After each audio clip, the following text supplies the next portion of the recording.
You're listening to the Procuretech Podcast, your weekly show for all that's cooking in the digital procurement space. Yes, we've got the hottest startups, thought leadership, and conversation from visionary industry experts, and definitely no stiff corporate content. I'm your host, James Meads, Procurement Pro, Digital Nomad, and Procuretech fanboy. And now, here's this week's show.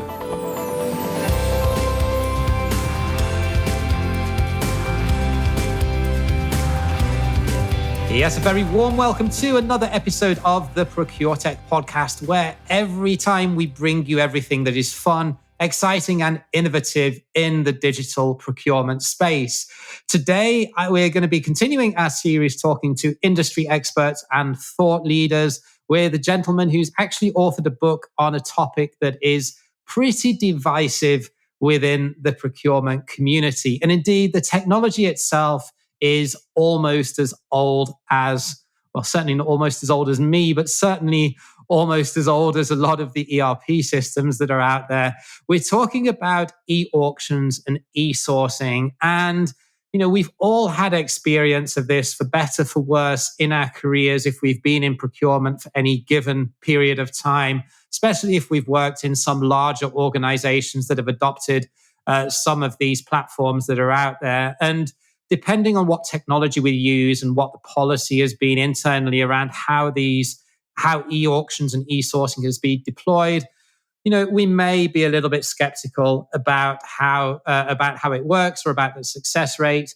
But my guest today, Jacob Gorm Larson from Moneyball CPH, is actually going to explain how a lot of it is completely within our own destiny. And we're going to talk a little bit about some of the trends and some of the factors that go into ensuring that e-sourcing can be successful in a completely platform agnostic way. I'm sure we agree we've all got our favorite or least favorite platforms out there. We're not going to talk specifics about platforms, but we are going to talk around a lot of the tips and tactics that Jacob has experienced during his long career in this space. So Jacob, thank you for joining me and welcome to the show. Thank you. I'm very happy to be here. So your book is really tackling a topic, like I said in the intro, that is, a love-hate thing within procurement professionals. So just give us a quick overview of your history of using e-auctions, how you came into procurement, your corporate career, and then how you've pivoted into what you're doing now, so as we can then sort of dive into a bit more detail. Yeah, absolutely. But let me start actually just picking up on one of the things that you say, because you're right. A topic like e-auctions, it do divide a lot of things within procurement. And it's actually the reason why I decided to write that book, because I had so many discussions and so many conversations with people who understood a little bit about it, but maybe didn't get the full picture. So I decided that I wanted to write the book that I would have liked to have read myself when I started this journey back in 2007, 8, I think it was, with e-sourcing and e-auctions. So I actually think the main challenge is that people don't fully understand the concept. It's not really about technology, it's about how you apply it. So it is, as you said, it's within our control, and with the right approach, there's no company, there's no industry that can't benefit from e-sourcing and e-auctions. My background is that I've worked in this space in procurement for around 20 years now. Most of the time with Maersk, the global shipping company, who used to be a conglomerate, by the way. So we would operate in retail, in oil and gas, in offshore, in logistics, and a couple of other industries as well. And I learned by introducing e-sourcing across all these industries that it's not really an industry or category specific thing. It can be applied if you have the right approach across all industries. So, after spending a little more than a decade running the program at Maersk, I decided to write the book, and then after that came out and the interest that sparked, here I am a little bit a year later, running my advisory within digital procurement, where I do a lot of e-sourcing, e-auction advice, but also I'm also supporting companies on their sort of broader digital transformations of procurement. So we play in a similar space, albeit coming at it from different angles. In the, I'm more in the understanding the complete breadth of the market of what's out there in terms of procurement tech. You're very much focused on e-auctions and also a lot more hands-on in terms of, helping with implementation and change management as well with what you do. How has this technology impacted your career at Maersk over the years in terms of, how has it evolved, and how have some of the new features that we're seeing in platforms enabled you and your team in the past to get more or better results out of e-auctions, or perhaps even to expand it to more categories of spend?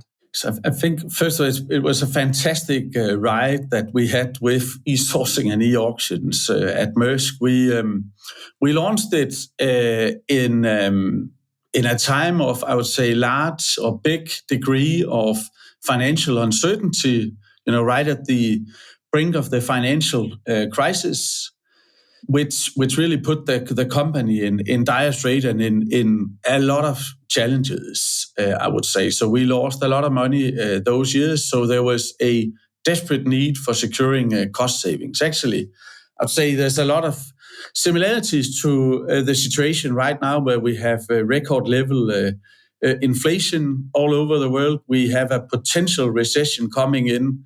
So my bet is that we will see within the next month or maybe 6 months a huge drive for something like e-auctions again, and technologies in general that can help companies take out cost and bring down the overall cost base. And that was exactly what we used it for in Maersk. When we needed it the most, we got huge support from all the way up in the company to introduce it and to push it and promote it and drive it quite hard across all areas of the company. And we also realized during that it's part of the DNA of our procurement function, this constant. We need to own the cost agenda. And one very efficient way of doing that is to apply e-sourcing, e-auction. We also added a lot of sourcing optimization capabilities later on, so that we have a full toolbox on how we can digitally tackle the market to ensure that we are always cost competitive within the different markets that we were operating in at the time. And in your book, you've split into 5 sections or 5 pillars of being able to have a successful e-auction or e-sourcing e-auction outcome in a business. They are definition, strategy, bidder engagement, adoption and change management, and then the future of e-auctions.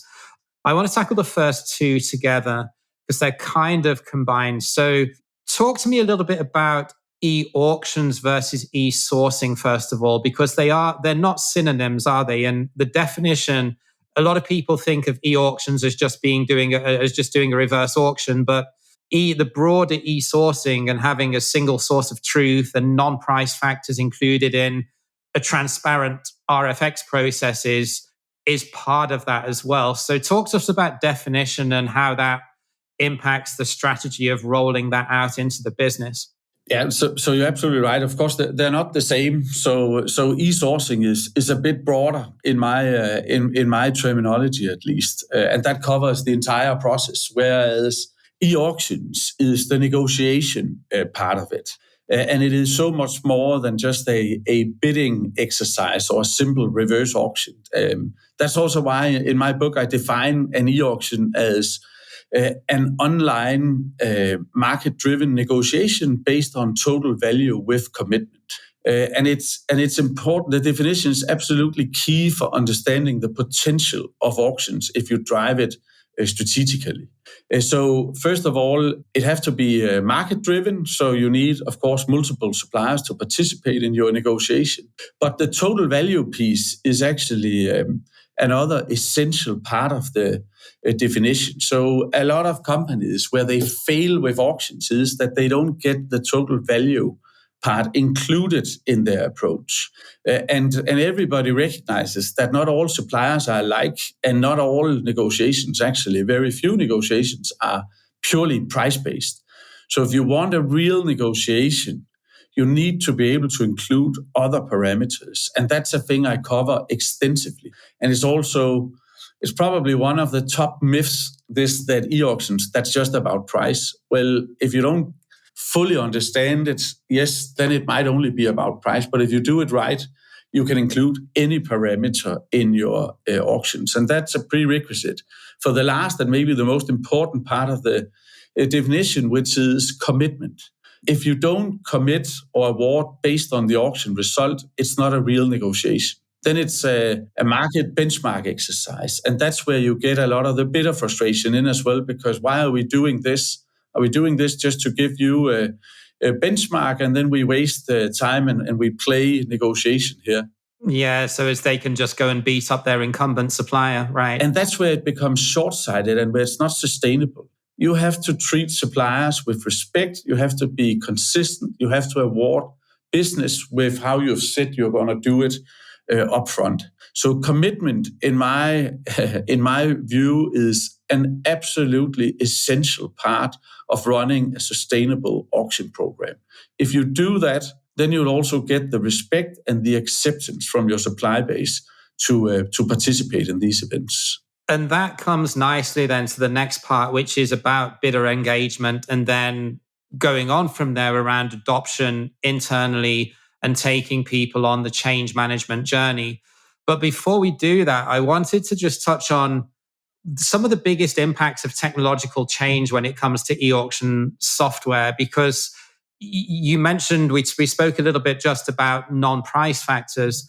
And honestly, 10 years ago, or definitely 15 years ago, it wasn't really possible to evaluate that in the platform, was it? I mean, you could incorporate it in questionnaires, but then you had to do a lot of the analysis then offline or in Excel or in subsequent negotiations. But now with platforms that can feed in data from companies like Rapid Ratings or EcoVadis on things like environmental or financial, or that can do commodity price indices as part built into the platform. I know Archlet, for example, has been very active in making these integrations. Yeah. That is now, it is a game changer, isn't it? As well as things like incorporating game theory and having automation and AI and machine learning as part of the sourcing process to enable, sort of suggested pricing. Even in some cases, I think Archestro has been doing that. So yeah, there are examples already out there. Do you think that is facilitating bidder engagement, that they're not just going to get beaten up on price, and in turn that's helping internal stakeholders also become more engaged in the process, knowing that procurement are not just going to run a price benchmark as an auction? Yeah, no, but absolutely. And there's some here the last couple of years, 2-3 years, extremely interesting to work in this field and see the new developments. And I would also agree with you that now they come more embedded with integrations to, for example, EcoVadis and other such things. But it's actually not correct to say that it wasn't possible 10, 15 years ago. So Glenn Meekham, who founded Free Markets 25 years ago, which was the first sort of auction platform, they actually they submitted a patent for transformational bidding, which is exactly the feature or the opportunity to negotiate non-price parameters online. The problem with that was just that very few users were actually using it. So I've discussed with companies who have been applying this for 15, 20 years very successfully, but I've also talked with companies who were simply not aware that this was possible. And so it's more on the bidder and more on the bidder adoption and how you apply the technology. The patent was awarded 20 years ago for developing exactly this kind of feature. But there's a lot been added. So it's not a new thing, but it's just very few have been using it. Do you think part of the problem was then, or is still in some cases, that the technology requires too much training or is not particularly user-friendly, and just the vast majority of procurement professionals that are maybe only running 2 or 3 tenders per year through the platforms don't know all of the features. That's absolutely part of the explanation as well. But I will also say that here, you mentioned a few of the newer solutions that are out there where usability is really one of the design criteria, and that's great to see that is getting higher up on the list. But you're absolutely right that it's you don't become a Formula One driver by putting yourself in a Formula One car. You need training to drive it if you want the full value from the tool, or else then you'll just drive it as a normal car, and that won't give you the full value. So something like a center of excellence, something like getting the right support and the right training, I see as just as important. And I guess we'll get to that in a second, in combination with extensive change management, because that's actually, I think, the main barrier still for adoption here is the lack of buy-in from the procurement community. So they need convincing that they should change behavior, that this technology will do it not only faster, but also significantly better if we adopt it. Yeah, I think that's key, isn't it? Because procurement professionals now, especially with likely a recession around the corner or even here already, procurement professionals are, again, just like in COVID, going to have to do more with less resource. And, giving them an electronic sourcing platform that creates more work for them or is perceived to, it is not going to bring them on board. So I think going back to your point, usability, yes, it depending on the complexity and the size of the business and the complexity of the commodities or the services being sourced through it, features are going to be important. But there's another argument, isn't there, to say, if you want to bring some of your more tactical spend through e-sourcing platforms, you're probably not going to do auctions. But if you want to have a single source of truth for the classic, 3 bids and a buy type of one-time spend, instead of having it stuck in someone's email inbox or desk drawer, you've got to make that tool easier to use. Or you've perhaps, looking more now towards the future, you've got to look at maybe something that does autonomous negotiations or can do some sort of machine learning generated sourcing or scraping for supplier scouting to alleviate some of the work, some of the tactical procurement work from the procurement teams. And that's the fantastic thing about what has been going on here over the last couple of years, that if you look 10 years back, the only digital option you truly had for addressing your sourcing needs, whether strategic or tactically, was the out-of-the-box e-sourcing platforms and including auctions. But today, we have a range of different solutions. You have Orchestral, who is doing the predictive part of procurement. So why even negotiate if we can predict the price and then use that as an anchor towards the suppliers? You have Pactum, who is introducing a chatbot as the negotiator of this kind of tail spend, and a range of other solutions. So yeah, you've got Keelvar as well, haven't you? That's doing the sort of tactical spend on sort of high spend, high impact commodities. Ocean freight was their sort of key example, but yeah, that's another one. Yeah, so Keelvar do sourcing optimization, but then they also do their sourcing bots for example, ocean freight. So for the first time, I think in history, the procurement organizations have a full digital toolbox available for how to address their spend in times of economic uncertainty, rising prices, recession potentially coming, etc.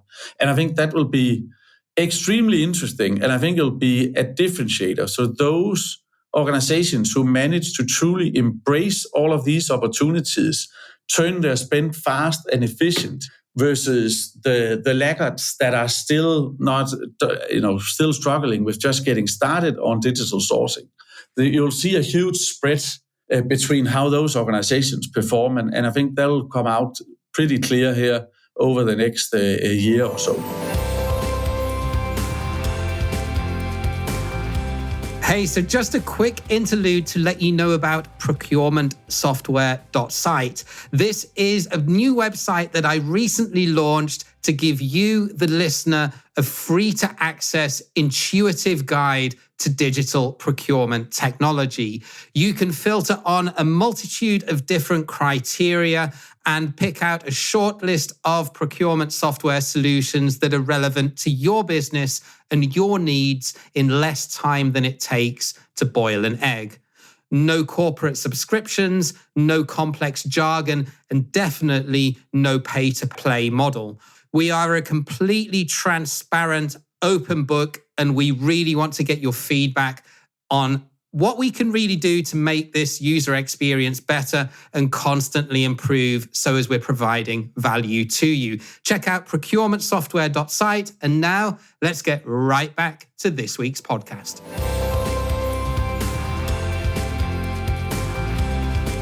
To what extent do you think technology will be the driver in extending the reach of e-sourcing? And by that, I mean, if we compare it to things like recruitment and retainment of the right talent, more entrepreneurial leadership, even price and budget to invest in technology, and the one that we spoke about a little bit earlier, change management in general.